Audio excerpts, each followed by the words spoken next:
आज का जो हमारा टॉपिक है इलेक्ट्रिक फ्लक्स, इसको देख लेते हैं। क्लास सेकंड ईयर फिजिक्स का है ये। तो इलेक्ट्रिक फ्लक्स क्या है? पहले तो हम फ्लक्स को देख लेते हैं कि फ्लक्स क्या चीज़ है, फिर उसके बाद हम इसकी डिटेल में जाएंगे। ये जो फ्लक्स है इसका मतलब होता है फ्लो। फ्लक्स का मतलब होता है फ्लो। तो क्या जी, जैसे किसी पाइप को अगर कंसीडर कर लें, ये पाइप है ना, इसमें से क्या चीज़, वाटर फ्लो हो रहा है, ठीक है। ये तो जब वाटर फ्लो होगा तो हम इसको बोलेंगे वाटर फ्लक्स। Water flux. तो इसी तरह अगर किसी एरिया में से सपोज यह है कि एयर पास हो रही है तो हम क्या बोलेंगे, हम बोलेंगे जी एयर फ्लक्स। तो यहाँ पे जो टॉपिक है इस को इसकी हेडिंग देख के हम बता सकते हैं इलेक्ट्रिक फ्लक्स। मतलब कि किसी एरिया में से ना, किसी एरिया में से इलेक्ट्रिक फील्ड लाइन पास हो रही है तो उसको हम बोलेंगे इलेक्ट्रिक फ्लक्स। तो स्टूडेंट ये जो है, ये वर्ड जो है लैटिन वर्ड है, लैटिन वर्ड है। तो इसको डिनोट जो करते हैं फाई से करते हैं, फाई, ठीक है। फाई जो है ये कौन सा वर्ड है? ये ग्रीक वर्ड है, ग्रीक वर्ड। अच्छा, अब हम पहले इसकी डेफिनेशन करेंगे, फिर उसके बाद हम इसकी एक्सप्लेनेशन में जाएंगे। तो डेफिनेशन जो है क्या होगी स्टूडेंट, इलेक्ट्रिक फ्लक्स की डेफिनेशन, जैसे अभी मैंने जो है ये एग्जांपल देख के समझाया कि इलेक्ट्रिक फ्लक्स क्या है। जब भी इलेक्ट्रिक फ्लक्स, पीछे जो है हमने इलेक्ट्रिक फील्ड लाइन पढ़ी है, इलेक्ट्रिक फ्लक्स की तो डेफिनेशन कैसे होगी, number of electric field line, electric field line passing through any certain area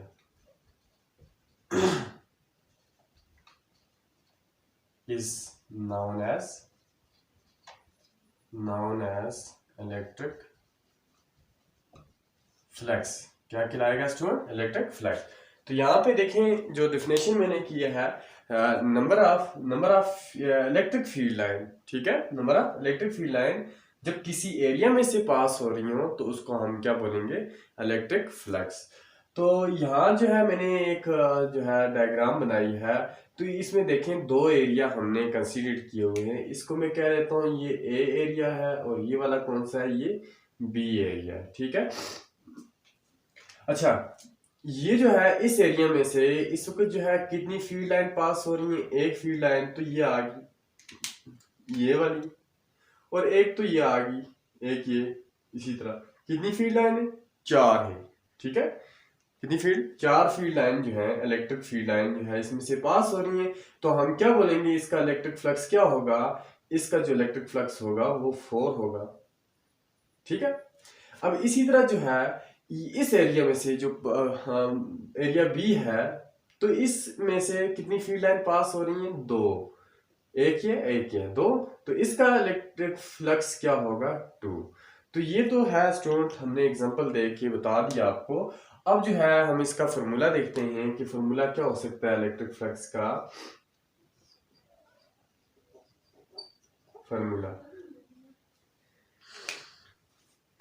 देखिए स्टूडेंट, इलेक्ट्रिक फ्लक्स को किससे डिनोट करते हैं? फाई से, और साथ ई रख लेते हैं। ई मीन इलेक्ट्रिक फ्लक्स, ठीक है। Phi E is equal to E dot A, E dot A.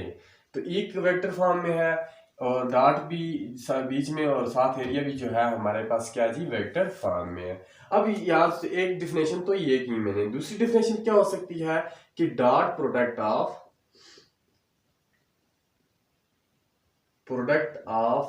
Electric intensity E and area, dot product of electric intensity E और area is known as a electric flux. Phi E से इसको denote करते हैं। दूसरी definition student यहाँ ये होगी। अब नेक्स्ट जो है, ये जो ई जो है ना, ई ये किस फॉर्म में है? वेक्टर फॉर्म में, ठीक है। जब इलेक्ट्रिक फील्ड लाइन जो है उनकी कोई इंटेंसिटी होती है तो उसको हम किससे डिनोट करते हैं? ई से डिनोट करते हैं, ठीक है, ये भी वेक्टर फॉर्म में है। और ये जो एरिया है ये समझ लें कि स्टूडेंट ये जो है ये समझ लें इसका जो है एरिया इसका क्या होगा, ये होगा। ठीक है, ये वेक्टर फॉर्म में जो है हम इसको यूनिट वेक्टर की फॉर्म में भी लिखते हैं। तो ये जो है इसका क्या होगा, ये एरिया होगा। तो ये दोनों का डॉट प्रोडक्ट क्या कहलाएगा, इलेक्ट्रिक फ्लक्स कहलाएगा। सही हो गया, यहां तक तो क्लियर हो गया। अब नेक्स्ट जो है इसी फॉर्मूले को हम जो है मजीद किस तरह लिखेंगे, phi E is equal to, ये जो डॉट प्रोडक्ट है ना, तो dot product E A cos of theta. ये जो है ना, ये डॉट प्रोडक्ट जब जो है हम इसको इस तरह मैग्नीट्यूड की फॉर्म में कास था साथ लिखते हैं, डॉट प्रोडक्ट में कास, और इसी तरह क्रॉस में क्या होता है, साइन थीटा लिखते हैं। ठीक है, तो ये जो है मैग्नीट्यूड फॉर्म में हमारे पास फॉर्मूला आ गया। इसको मैं कह देता हूं, ये क्या है जी, इक्वेशन मेरे पास 1 है। अब यहां ही देखें, अगर इलेक्ट्रिक फ्लक्स की यूनिट निकालना चाहें तो क्या होगी यूनिट, ये जो है इलेक्ट्रिक इंटेंसिटी है, जैसे इलेक्ट्रिक इंटेंसिटी की यूनिट होती है न्यूटन पर कूलम, और इसी तरह एरिया की यूनिट होगी मीटर का स्क्वायर। तो इसको तरतीब से लिख लें, न्यूटन मीटर का स्क्वायर पर coulomb is a unit of electric flux. ये आ गई इलेक्ट्रिक फ्लक्स की यूनिट। अब इसी तरह जो है ये जो वेक्टर क्वांटिटी है, ये दो वेक्टर क्वांटिटी का आपस में क्या हो रहा है, डॉट प्रोडक्ट हो रहा है। तो दो वेक्टर क्वांटिटी का डॉट प्रोडक्ट क्या कहलाएगा स्टूडेंट, ये जो है ये स्केलर क्वांटिटी होगी हमारे पास। ठीक है, तो so electric flux is a scalar quantity. Electric flux क्या है जी, स्केलर क्वांटिटी है स्टूडेंट। ये जो है ये मेरे पास जो है ये मैग्नीट्यूड फॉर्म में फॉर्मूला है। अब हम जो है इसकी डिपेंडेंस भी देख लेते हैं, फिर उसके बाद हम कुछ स्पेशल केस इसके डिस्कस कर लेते हैं कि ये जो इलेक्ट्रिक फ्लक्स है ये किन चीज़ों पे डिपेंड कर रहा है। तो इलेक्ट्रिक फ्लक्स जो है किस किस चीज़ के ऊपर डिपेंडेंस, ये इसकी डिपेंडेंस,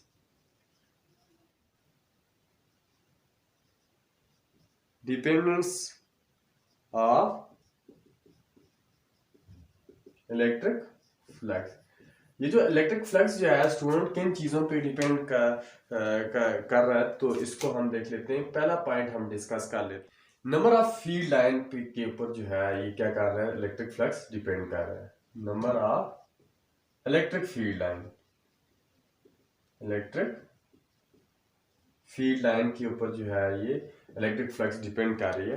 तो मीन जितनी ज्यादा नंबर ऑफ फील्ड लाइन किसी एरिया में से पास होंगी तो उसका इलेक्ट्रिक फ्लक्स इतना ही क्या होगा, ज्यादा होगा। जितनी कम इलेक्ट्रिक फील्ड लाइन किसी एरिया में से पास हो रही है तो उसका इलेक्ट्रिक फ्लक्स क्या होगा जी, उतना ही कम होगा।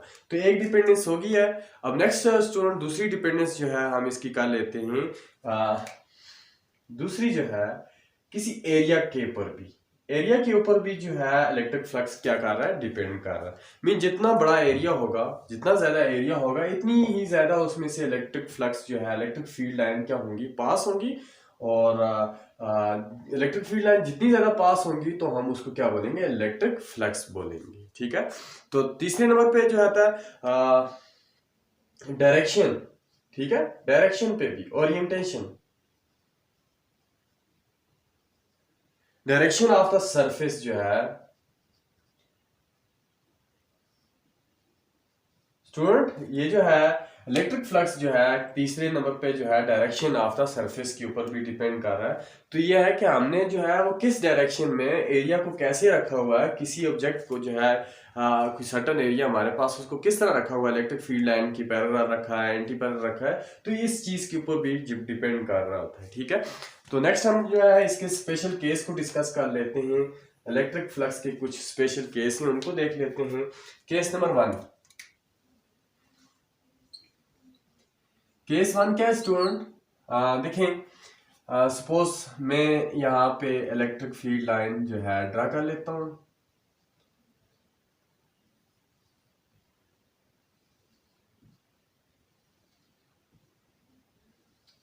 ये जो है मेरे पास स्टूडेंट इलेक्ट्रिक फील्ड लाइन है।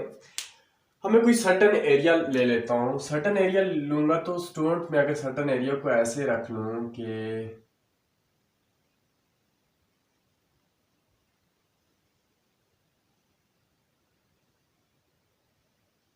यह मेरे पास एरिया को स्टूडेंट। अब देखें ये इस तरह समझें कि ये जो है इसका एरिया ये है। अगर मैं इसको उठाऊं ऐसे रख लूं, ये इस तरह, ठीक है, परपेंडिकुलर रख लूं इसे, इस एरिया को, तो इसका जो ये वाला एरिया होगा ये क्या होगा इसको देख ले ये स्टूडेंट, ये चेक कर लें ये, ठीक है। इस तरह अगर मैं इसको उठाऊं इस तरह रख लूं तो इसका एरिया जो है ये है ना एरिया, तो ऐसे ये जो है इलेक्ट्रिक फील्ड लाइन ये ई है, और एरिया जो है इसका क्या आ गया ऐसे ये। अब ई और ए एक दूसरे के क्या हुए, पैरेलल। ई और ए एक दूसरे के पैरेलल हुए, तो अगर पैरेलल हैं तो इनके दरमियान एंगल कौन सा होगा, वो होगा 0, ठीक है। पैरेलल में एंगल होगा 0। तो अप्लाई करते हैं ये फॉर्मूला जो है इलेक्ट्रिक फ्लक्स वाला, phi E is equal to E A cos of theta. Theta की जगह हमारे पास 0 होगा। cos 0 किसके इक्वल होता है, 1 के इक्वल होता है। तो स्टूडेंट 1 मल्टीप्लाई समथिंग क्या होगा ई ए। तो सो फाई ई जो होगी, जब हमने किसी एरिया को जो है वो पैरेलल रखा हुआ है तो फ्लक्स हमारे पास क्या होगी, मैक्सिमम होगी। अब जो है केस नंबर सेकंड देख लेते हैं कि स्टूडेंट केस 2 क्या होगा। केस 2 में अच्छा इसी तरह इलेक्ट्रिक फील्ड लाइन बना लेते हैं।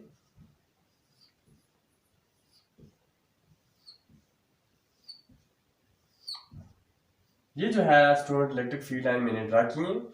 अब जो है पहले हमने एरिया को ऐसे रखा। अब देखिए स्टूडेंट ये जो है ये मार्कर जो है ये शो कर रहा है कि ये इसका एरिया है। अगर मैं इसको ऐसे रख लूं इस तरह, ठीक है, इस तरह रख लूं,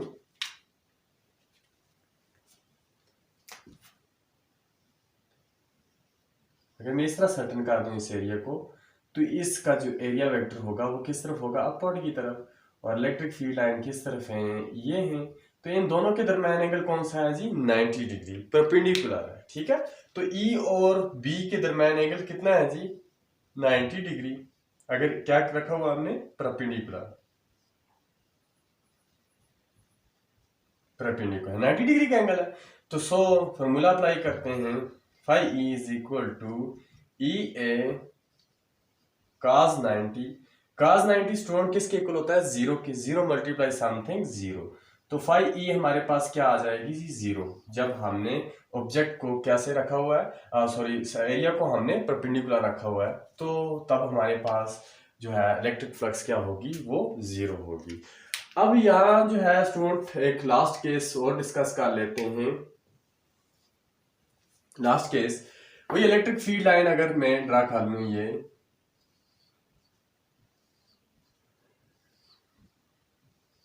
ये इलेक्ट्रिक फील्ड लाइन है।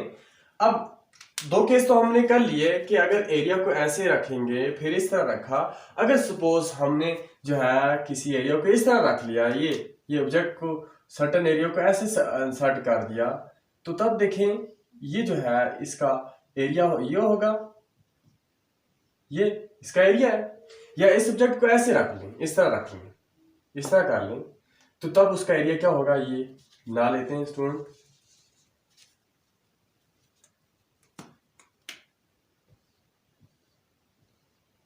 ये ऐसे रख लेते हैं एरिया को। अब देखें यहां जो है इसका एरिया ये होगा, और इलेक्ट्रिक फील्ड लाइन क्या होगी आगे की तरफ। अब कुछ ना कुछ इसमें जो है, यहाँ देखें एंगल कुछ ना कुछ बन रहा है, चाहे वो 120 हो सकता है, 130 हो सकता है, वो कुछ भी हो सकता है। तो स्टूडेंट तब उसके लिए क्या करेंगे, हम वही फॉर्मूला अप्लाई करते हैं, phi E is equal to E A cos of theta. अब एंगल जो हमारे पास कोई भी हो सकता है स्टूडेंट, वो 120 भी हो सकता है, 130 भी हो सकता है। जब हम 120 130 किसी तरह भी या थीटा की जगह अगर पुट करेंगे तो वैल्यू हमारे पास कुछ ना कुछ आएगी। तो हम इसको एज इट इज रहने देते हैं कि ये जो वैल्यू होगी ये क्या होगी, ये भी मैक्सिमम होगी इलेक्ट्रिक फ्लक्स की, जब उसमें से कोई ना कोई फील्ड लाइन पास हो रही। अब यहाँ जो है ये तीनों केस देखें, दोबारा रिवाइज कर लेते हैं कि ये जो एरिया है अगर हमने इसको ऐसे रखा तो देखें एक फील्ड लाइन 2 3 4 5 5 तो इस वक्त हमें भी नजर आ रही है, इलेक्ट्रिक फील्ड लाइन जो है इसमें से कितनी पास हो रही है, 5 हो रही है। अब यहाँ देखें ऐसे रखा मैंने, ऐसे ऐसे इस तरह रखा, तो ये 3 डायमेंशन है स्टूडेंट, या सही नहीं बना हुआ, तो इस तरह रख लें। देखें यहाँ से, देखें इस तरफ से इलेक्ट्रिक फील्ड लाइन बड़ी मुश्किल से है कि पास हो रही है इसमें से, इस एरिया में से, तो तब यहाँ जो है इलेक्ट्रिक फ्लक्स क्या आई, 0 आई। अब यहाँ पे देखें इस तरह अगर रखें इस तरह, तो इलेक्ट्रिक फील्ड लाइन देखें 1 2 3, 3 तो पास हो रही है, मतलब कि इसमें इलेक्ट्रिक फ्लक्स क्या होगी, मैक्सिमम होगी। तो ये जो है स्टूडेंट था आज का हमारा टॉपिक था। आई होप कि आपको समझ आ गई होगी। मिलते हैं नेक्स्ट वीडियो में, तब तक के लिए अल्लाह हाफिज।